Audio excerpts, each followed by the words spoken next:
ಯಾವುದೇ ಕೆಲಸ ಆಗಲಿ ಅದಕ್ಕೆ ಪ್ರಾರಂಭ ತುಂಬ ಮುಖ್ಯವಾಗಿರ್ತದೆ. ಇದು ನಮ್ಮ ದಿನದ ವಿಚಾರಕ್ಕೂ ಕೂಡ ಅನ್ವಯವಾಗುತ್ತೆ. ನಮ್ಮ ಪೂರ್ತಿ ದಿನ ಉತ್ತಮವಾಗಿ ಸಾಗಬೇಕೆಂದರೆ ಬೆಳಿಗ್ಗೆ ಎದ್ದ ಕೂಡಲೇ ನಾವು ಆ ದಿನವನ್ನು ಹೇಗೆ ಶುರು ಮಾಡ್ತೇವೆ ಅನ್ನೋದು ಮುಖ್ಯವಾಗಿರುತ್ತೆ. ಇದನ್ನು ನಾವು ಮಾತ್ರವಲ್ಲ, ಆಯುರ್ವೇದ, ಪುರಾಣ ಎಲ್ಲವೂ ಕೂಡ ಹೇಳ್ತವೆ. ಆಯುರ್ವೇದವು ದಿನವನ್ನು ಪ್ರಾರಂಭಿಸಲು ಮತ್ತು ಒಟ್ಟಾರೆ ಯೋಗಕ್ಷೇಮವನ್ನು ಕಾಪಾಡಿಕೊಳ್ಳಲು ಕೆಲವು ನಿರ್ದಿಷ್ಟ ಆಚರಣೆಗಳ ಬಗ್ಗೆ ಹೇಳುತ್ತವೆ. ಆಯುರ್ವೇದದ ಪ್ರಕಾರ ಕೆಲ ನಿರ್ದಿಷ್ಟ ಬೆಳಗಿನ ಅಭ್ಯಾಸಗಳು ನಮ್ಮ ದೇಹವನ್ನು ನಿರ್ವಿಷಗೊಳಿಸಲು ಮತ್ತು ರೋಗ ನಿರೋಧಕ ಶಕ್ತಿಯನ್ನು ಹೆಚ್ಚಿಸಲು ಹಾಗೂ ದೀರ್ಘಾಯುಷ್ಯವನ್ನು ಸುಧಾರಿಸಲು ಕೂಡ ಸಹಾಯ ಮಾಡ್ತವೆ ಅಂತೆ. ಇನ್ನು ಈ ಅಭ್ಯಾಸಗಳು ನಮ್ಮ ದೇಹದ ನೈಸರ್ಗಿಕ ಲಯಗಳನ್ನು ಪ್ರಕೃತಿಯೊಂದಿಗೆ ಜೋಡಿಸುತ್ತವೆ ಎನ್ನುತ್ತವೆ ಆಯುರ್ವೇದ. ಆರೋಗ್ಯಕರ ಮತ್ತು ದೀರ್ಘಾಯುಷ್ಯಕ್ಕಾಗಿ ಪ್ರತಿಯೊಬ್ಬರು ಅಳವಡಿಸಿಕೊಳ್ಳಬೇಕಾದ 5 ಆಯುರ್ವೇದ ಆಚರಣೆಗಳು ಇಲ್ಲಿವೆ ನೋಡಿ. ಎದ್ದ ಕೂಡಲೇ ಆಯುರ್ವೇದ ತಿಳಿಸುವ ಈ ಕೆಲಸಗಳನ್ನು ಮಾಡಿ. ಮೊದಲನೇದಾಗಿ ಬೇಗನೆ ಏಳುವುದು. ಹೌದು, ಆಯುರ್ವೇದದ ಪ್ರಕಾರ ನಾವು ಬ್ರಾಹ್ಮಿ ಮುಹೂರ್ತ ಅಂದರೆ ಸೂರ್ಯೋದಯಕ್ಕೆ ಮುಂಚೆ ಎದ್ದೇಳಬೇಕು. ಇದು ದಿನದ ಅತ್ಯಂತ ಶಾಂತಿಯುತ ಮತ್ತು ಆಧ್ಯಾತ್ಮಿಕವಾಗಿ ಶಕ್ತಿಯುತ ಸಮಯ ಎಂದು ಭಾವಿಸಲಾಗಿದೆ. ಬೇಗನೆ ಏಳುವುದು ದೇಹದ ಶಕ್ತಿಯನ್ನು ಸಮತೋಲನಗೊಳಿಸಲು ಸಹಾಯ ಮಾಡ್ತವೆ. ಇನ್ನು ಮಾನಸಿಕ ಸ್ಪಷ್ಟತೆಯನ್ನು ಕೂಡ ಸುಧಾರಿಸುತ್ತವೆ ಎನ್ನುತ್ತದೆ ಆಯುರ್ವೇದ. ಎದ್ದ ತಕ್ಷಣ ತಣ್ಣೀರಿನಿಂದ ನಿಮ್ಮ ಮುಖ ಮತ್ತು ಕಣ್ಣುಗಳನ್ನು ತೊಳೆಯುವುದು ಒಳ್ಳೆಯ ಅಭ್ಯಾಸ ಎನ್ನುತ್ತವೆ ಆಯುರ್ವೇದ.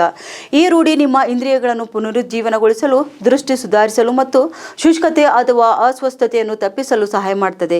ಹೀಗೆ ತಣ್ಣೀರಿನಿಂದ ಮುಖ ತೊಳೆಯುವುದು ಜಾಗರೂಕತೆ ಮತ್ತು ನರಮಂಡಲದ ಪ್ರಚೋದನೆಯನ್ನು ಉತ್ತೇಜಿಸುತ್ತದೆ. ಮೂರನೇದಾಗಿ ನೋಡಬೇಕಾದ್ರೆ ವಿಷವನ್ನು ತೆಗೆದುಹಾಕಲು ನಿಮ್ಮ ನಾಲಿಗೆಯನ್ನು ಸ್ವಚ್ಛಗೊಳಿಸಿ. ಬಾಯಿ ತೊಳೆಯುವುದರ ಜೊತೆಗೆ ಮರೆಯದೆ ನಾಲಿಗೆಯನ್ನು ಕೂಡ ಸ್ವಚ್ಛಗೊಳಿಸಬೇಕು. ಆಯುರ್ವೇದದಲ್ಲಿ ಇದು ರಾತ್ರಿಯಲ್ಲಿ ಶೇಖರಗೊಳ್ಳುವ ಆಮ ತೊಡೆದು ಹಾಕಲು ಸಹಾಯ ಮಾಡ್ತದೆ ಎಂದು ನಂಬಲಾಗಿದೆ. ತಾಮ್ರ ಅಥವಾ ಸ್ಟೇನ್ಲೆಸ್ ಸ್ಟೀಲ್ ಟಂಗ್ ಸ್ಕ್ರಾಪರ್ ಅನ್ನು ಬಳಸುವುದರಿಂದ ಬ್ಯಾಕ್ಟೀರಿಯಾವನ್ನು ತೆಗೆದುಹಾಕುವುದರ ಜೊತೆಗೆ ಜೀರ್ಣಕ್ರಿಯೆಯನ್ನು ಸುಧಾರಣೆ ಮಾಡುತ್ತೆ ಮತ್ತು ರುಚಿ ಗ್ರಹಿಕೆಯನ್ನು ಕೂಡ ಸುಧಾರಣೆ ಮಾಡುತ್ತೆ. ನಾಲ್ಗೆಯನ್ನು ಶುಚಿಗೊಳಿಸುವುದನ್ನು ನಿರ್ಲಕ್ಷಿಸುವುದರಿಂದ ಬಾಯಿಯ ದುರ್ವಾಸನೆ, ಟಾಕ್ಸಿನ್ ಸಂಗ್ರಹಣೆ ಮತ್ತು ಕರುಳಿನ ಆರೋಗ್ಯವು ಹದಗೆಡಬಹುದು. ಪ್ರಾಣಾಯಾಮವು ನಿಯಂತ್ರಿತ ಉಸಿರಾಟ ಅಭ್ಯಾಸ, ದೈಹಿಕ ಮತ್ತು ಮಾನಸಿಕ ಯೋಗಕ್ಷೇಮವನ್ನು ಉತ್ತೇಜಿಸುವ ಆಯುರ್ವೇದ ಆಚರಣೆಯಾಗಿದೆ.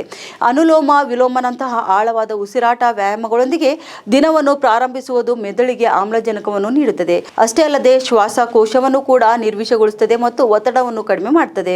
5ನೇದಾಗಿ ನೋಡಬೇಕಾದ್ರೆ ಆಹಾರದಲ್ಲಿ ಮಸಾಲೆಯನ್ನು ಸೇರಿಸಿ. ಜೀರ್ಣಕ್ರಿಯೆಗೆ ಸಹಾಯ ಮಾಡಲು ಮತ್ತು ಚಯಾಪಚಯವನ್ನು ಹೆಚ್ಚಿಸಲು ಆಯುರ್ವೇದವು ನಿಮ್ಮ ಬೆಳಗಿನ ದಿನಚರಿಯಲ್ಲಿ ಚಿಕಿತ್ಸಕ ಮಸಾಲೆಯನ್ನು ಸೇರಿಸಲು ಸಲಹೆ ನೀಡುತ್ತೆ. ಬೆಳಿಗ್ಗೆ ಅರಿಶಿಣ, ಶುಂಠಿ ಮತ್ತು ಕರಿಮೆಣಸು ಬೆರೆಸಿದ ಬೆಚ್ಚಗಿನ ನೀರನ್ನು ಕುಡಿಯುವಂತೆ ಆಯುರ್ವೇದ ಸಲಹೆ ನೀಡುತ್ತದೆ. ಇದರಿಂದ ಯಕೃತ್ತಿನ ಕಾರ್ಯವನ್ನು ಸುಧಾರಣೆ ಮಾಡುತ್ತೆ, ರೋಗ ನಿರೋಧಕ ಶಕ್ತಿ ಹೆಚ್ಚುತ್ತದೆ ಮತ್ತು ದೇಹ ಕೂಡ ಶುದ್ಧಗೊಳ್ಳುತ್ತದೆ. ಈ ಮಸಾಲೆಗಳ ಉತ್ಕರ್ಷಣ ನಿರೋಧಕ ಗುಣಗಳು ದೇಹವನ್ನು ಸೋಂಕುಗಳು ಮತ್ತು ದೀರ್ಘಕಾಲದ ಕಾಯಿಲೆಗಳಿಂದ ರಕ್ಷಿಸುತ್ತವೆ. ಇನ್ಮೇಲಾದರೂ ಎದ್ದು ಕೂಡಲೇ ಫೋನ್ ನೋಡಿ ಸಮಯ ವ್ಯರ್ಥ ಮಾಡುವ ಬದಲು ಆಯುರ್ವೇದ ಹೇಳಿರುವ ಈ ಅಭ್ಯಾಸಗಳನ್ನು ರೂಢಿ ಮಾಡಿಕೊಳ್ಳಿ.